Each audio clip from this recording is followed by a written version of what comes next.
نستعينه ونستغفر ونعوذ بالله من شرور أنفسنا ومن سيئات أعمالنا من يهده الله فلا مضل له ومن يضلل فلا هادي له وأشهد أن لا إله إلا الله وحده لا شريك له وأشهد أن محمدا عبده ورسوله. Go to your mother. Oh, give it here, Eunice. Give me the spray. All right, go to your mother anyway. All right? Here, put this down right here. All right. We're here dealing with the, alhamdulillah, we're dealing with the Ajrumiyah. Okay? Last week we had a question. It was about Iza'i. Recite the ayah. Hey, boy, go to your mother. All right. Last week, what was the line? Ma Iza'i, right?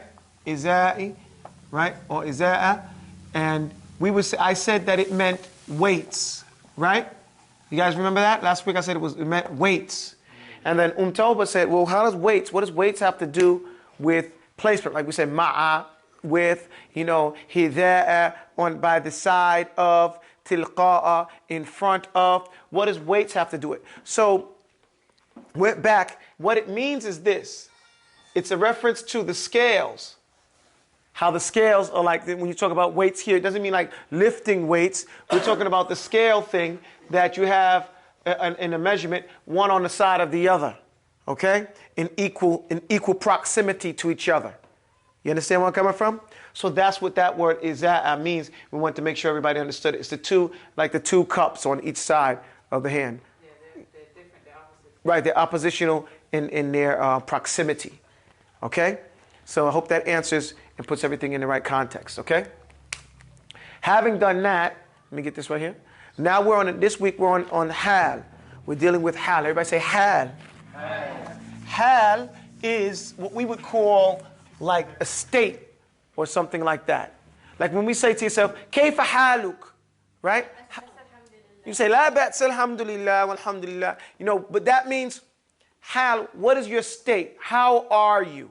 Okay? In what state are you? Basically what we're saying. Hal, from a linguistic state of Arabic, what it would mean is it explains something that is normally or in the sentence is unclear, ambiguous. Okay?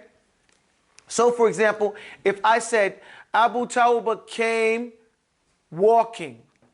So, Abu Tawbah came is ambiguous. How did he come? How did Abu Tawbah come is hal. You guys understand me? So, Abu Tawbah came sad. Abu Tawbah came happy. Abu Tawbah came suspiciously looking around the corner. All this stuff is hal for a sentence. And in Arabic, it comes at the end of the sentence, okay? And it comes nakira, and nakira meaning it's going to have tanween, and it comes explaining something that is ma'rifah, well known. So now I gave you the whole lesson, but let's go through the text, and you see what you can learn from it, all right? الهال للهيئات لمن بهم منها مفسر ونصبها انتهم. What it says, الهال, this is that state, the state or how something is happening, how something happened. لهيئات is for an environment or a situation, okay? A situation or some circumstances. لمن بهم, for what is ambiguous. Ambiguous. What does ambiguous mean? Yes, sir. Unknown, uncertain. Uncertain. It's unclear about what you're talking about. Ibham, al-ibham is your thumb. Your thumb is called your ibham. Everybody go like this. Ibham, right? Because it's obscure. It's rough. It's not as detailed as these digits, right? These things, like so that's where we get the word, the general understanding of something. In Bahama means something that is obscure, not so clear. Okay? So it's an unclear situation. So hal comes to make clear what is obscure or ambiguous in a certain circumstance. Minha mufassirun, it is making the tafsir. What does tafsir mean? Yufassiru shay yani eh? She said explanation. So it explains. It explains something that was obscure or ambiguous about a situation. Here in situation, we mean in a sentence. A sentence, okay? Not just any situation. We're referring to a sentence. Someone said something that we wanted to make some more clarity about, so we brought in hal. Okay? وَنَصْبُهُ, say it. وَنَصْبُهُ. What does that mean? It means it comes as a fatha, or what comes in place of a fatha. No, I'm sorry. It comes as a fatha, not what comes in place of a fatha. I'm thinking of something else. What comes as a fatha is going to come fatha. Okay? Intaham. Intaham is from the word hatmun. Everybody say hatmun. Do you guys remember this word hatmun when we studied tajweed? Hatmun lazimun. Man lam yujawwid al-Qur'ana athimun. Right? Whoever, وَأَخْذُ بِالتَّجْوِيدِ حَتْمٌ لَازِمٌ. Who reciting the Quran with tajweed, the ruling for this is what? Hatmun lazim. Wajib. Thank you. Hatmun, when you hear this in fiqh, as I explained then, it means cut and dry. Hatta mashay, lopped off. It's cut and dry. Ain't no doubt about it. Okay? So when it says وَنَصْبُهُ انْتَهَمْ, means no doubt about it, it's going to come with nasbi, meaning fatha. And how many rulings are there? There is raf'un wa nasbun thumma khaftun jazmun. There's 4, right? Raf'un wa nasbun thumma khaftun jazmun. Okay, so now we come back over here. It says now ka. Ka, as you already know, means for example. Here it means for example. It literally means like. Okay? But it's for example what? جاء زيد ضاحكا مبتهجا.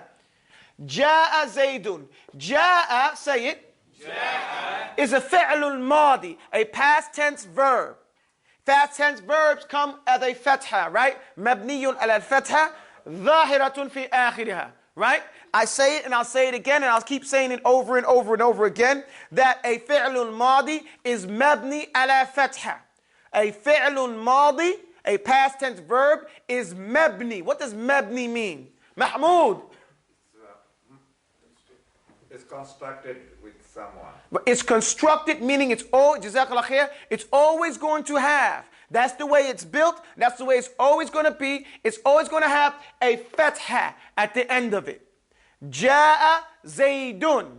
Ja'a Zaydun. Zaydun huwa fa'il fi'lun. He is the one that did this fi'lun, this action. And the fa'il of the fi'lun always comes after it. Okay? In one shape, fashion, or another. So Zaydun, and because he's the fa'il, al-fa'il marfu'u abadan abaqayta. I said that all the time, right? Al-fa'il marfu'un abadan abaqayta. What does abadan mean? You guys studied that the other day. Come here. Never. Always or never, right? Come here. Ever. No, always or never. Come here. Sit down. Do not move. Okay? Okay? No. Right hand, right knee. Never. Left, right, sit there. So, al-fa'il marfu'un abadan means that the fa'il is always going to have a dhamma. What does marfu' mean? Raf'un. What's the signs of raf'un? علامات رفع بها تكون. What is it? الضم واو ألف. Right, so this is diwan, right? So it's the dhamma right there. So we start making the i'rab, start utilizing this stuff. By now, you know almost everything about i'rab. You just have to practice it. Okay? So الفعل الماضي الفاعل مرفوع جاء زيد ضاحكا. Say this. ضاحكا. ضحك means what, Zainab? ضحك means laugh. Laugh. Okay? ضاحكا, what does that mean? Laugh. Laughing. The ing rule. Remember before? May I? It means, it's a rule in English. Okay, hold on. Let me get the paper. It's for people who don't speak Arabic, Zainab. Listen, pay attention. You guys will learn. So what we use here for English-speaking people, we say it's the ing rule. What did we say? The word is dahika, right? Dahika. That means he laughed. Now we taught you with the word al-fatiha. Say fatiha. Fatiha. And with fatiha we put an alif and a kasra. Right? Alif wa kasra. So if you take dahika and say da, hi, ka, Now this has turned this into, what does Fatiha mean? Opening. So now Dahika was, he laughed. Dahikan means laughing. And we add the alif there for dahikan because it's nasbuhu. Intaham means, so if this is hal, it tells you, how did Zayd come? Ja'a Zayd, what did Zayd come? How did he come? Dahikan, he came laughing. Just laughing? No. Mubtahijan, say mubtahijan. And mu in front of a word means what? So he came laughing. One who is bahija is to be rejoicing. He's joyful, and it's fatha there, or nasbi, so we know this is hal, right? So it says, Zayd came laughing and rejoicing. Or he just came laughing, ah, ha, ha, ha. That's kind of vague too. But it says rejoice, he was so happy, he was flowing, okay? So this is hal. You guys understand how this is hal for the sentence? Yes, sir. وَعَلَمَاتُهَا وَهُوَ نَصْبُهُ Okay, منصوب وعلامات نصبه فتحتين ظاهرة في آخرها. فتحتين at the آخر of it clear at the end of it clearly seen. You guys understand that? Yes. Now it says وباع بكر الحصان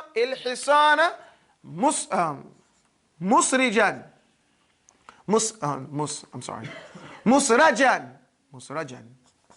He goes, well, the second wa, or like, for example, another example is ba'a. Say ba'a.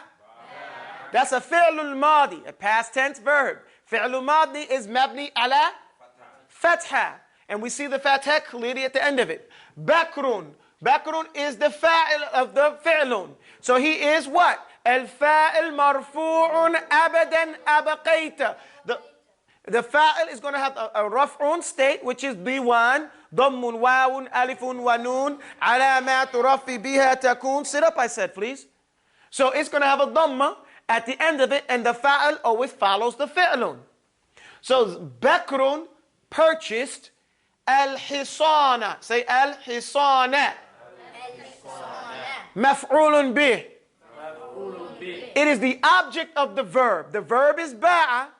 The one who did the verb is Bakrun. What did Bakrun buy? Al-hisana. What did he buy? Al-hisana. So this is maf'ulun bi. Now the next one is musrajan. Say musrajan. This is hal. Say musrajan. Musrajan means one who has a saddle. Saraj is a saddle. Okay? So the horse was musrajan, right? What is saddle? Saddle is the thing that the horse يركب عليها. Okay? الرجل يركب عليها وجله الكرسي. All right? Excuse me? It does not include the bit. No. It includes the seat only. Okay? So he bought a horse that already had a saddle. Okay? So now we learned something. The first time we saw the hal was connected to the fa'il, the person who did the action. Okay? Did the action. So we see hal could be on the one who did the action. Now this time it's done on the object of the action, meaning the maf'ulun bih. Okay? And now the hal is on the maf'ulun bih. So we see it can happen on the fa'il and it can happen on the maf'ulun bih. You guys get that? Now we go to the next one. It says wa, and wa means and ka, like and always, and also like innani laqaytu or laqitu amran ra'idan. Okay, now this one says innani, and whenever you use inna or innani, it means that the sentence is a fact. It is a what? Verifiable fact. Innani. The fact of the matter is that I. Laqitu or laqitu. Lughatan, you can say either one. Laqiya means to meet someone, right? To meet, right? Yes. Tu is the fa'il. Tu at the end of the word means what? I or me, right? So here, I or me, he is the actor of this verb, right? So we see, just as I said, the fa'il marfu'un. So even though it's just one letter, it's still in the state of raf'i. Okay? Not with this dhamma in its case.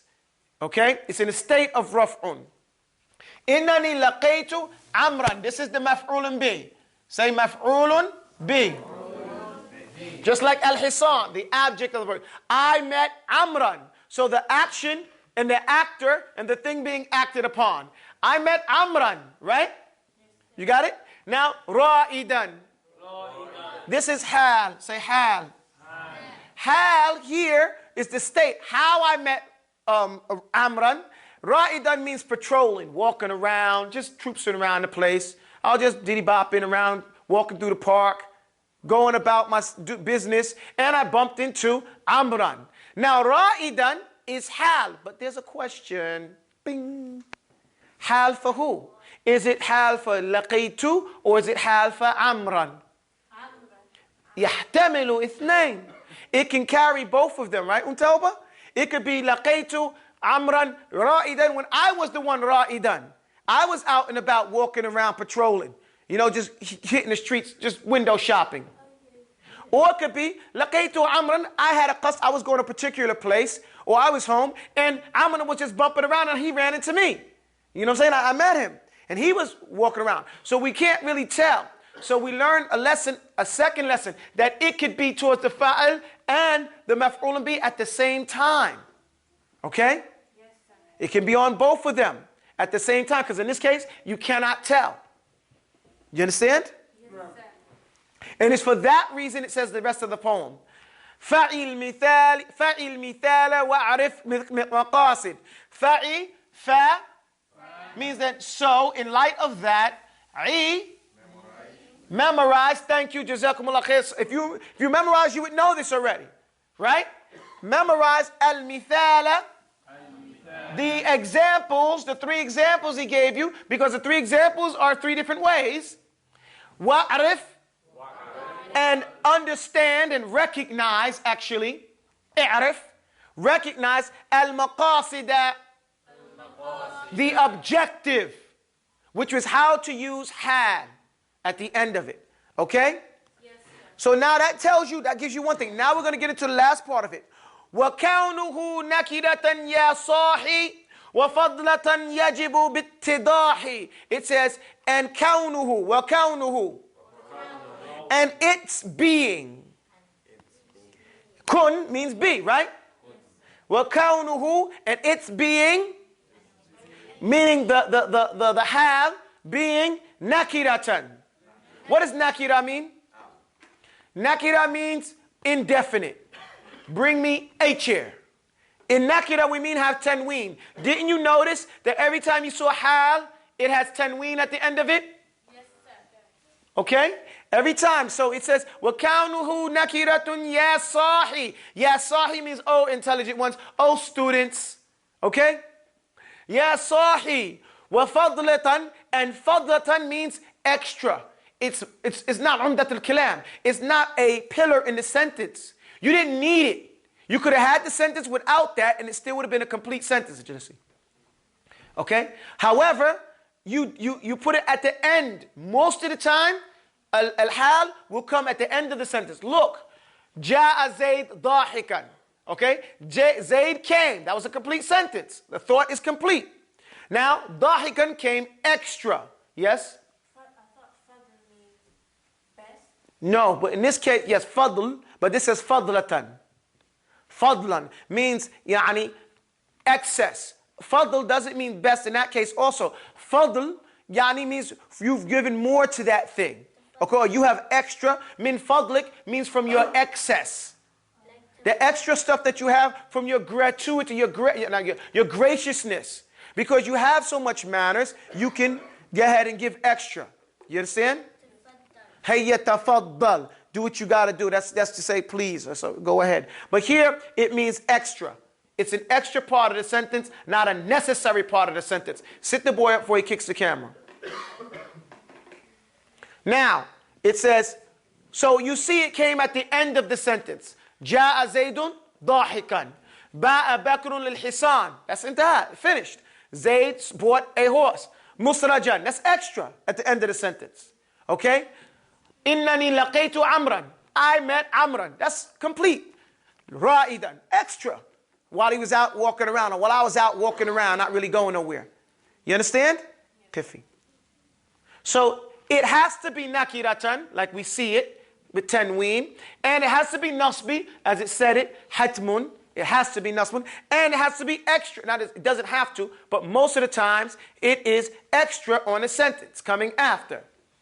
Okay, I'll give you an example from Shi'r al-Jahriyyah, some of the old poetry, that it came in the beginning. وقفت بها من بعد 20 حجة فلأيا عرفت الدار بعد توهمي. It says فلأيا عرفت الدار. So slowly I recognized the house. But that came first, right? فلأيا. It's supposed to be at the end, but they put it first. That's in poetry. You can say it like that. So it doesn't always have to come at the end, but 90% of the time it comes at the end of the sentence. You guys got me? يجب بالتضاحي. But see, what did he say? يجب بالتضاحي. However, it coming at the end, fadlatan, extra, it's obligatory in this way if it's going to be clear. I remember when I memorized that poem, I said, what is it? What does that mean? And then after I realized, I said, okay, but it wasn't so clear because it wasn't at the end of the sentence, end of the line of the poetry. All right? So it shows that it doesn't have to be that way, but more than likely it will be at the end of the sentence. Bittadahi means to make it wadih. Okay? Make it wadih. Wadih means clear. All right? Then it says, وَلَا يَكُونُ غَالِبًا ذُو الْحَالِ. And it says, and it's not going to be most of the time. Dhul hali. Dhul hal means the thing being talked about. The thing that hal is coming to express. Okay? For example, here we don't know if it's laqaytu or amran, but these both are names. Zayd, dahikan, or al-hisan, musrajan. These would be, hisan would be dhul hali. Zayd would be dhul hali. Amran or laqaytu would be dhul hali, the one that the hal has come to express about. Illa mu'arrafan. Okay? Except that thing is already known, meaning that it has alif wal lam, like in al-hisan, or it's a name like Amran or Zayd, or it's a name like two, ana, or I, what do you call it, damir, pronoun. We say I, he, you, it's pronouns, right? Pronoun, we. So it have to be one of those things. When it says mu'arrafan, fil isti'mali, when you use it, in its usage. And this is hal. Do I have any questions? It's pretty simple, right? At this stage, this is, like I said, this is fadlatan. This is at the end of the sentence. Nothing really difficult. You see something at the end, it's either hal or tamyiz. Okay? أقول قولي هذا وأستغفر الله لي ولكم والسلام عليكم.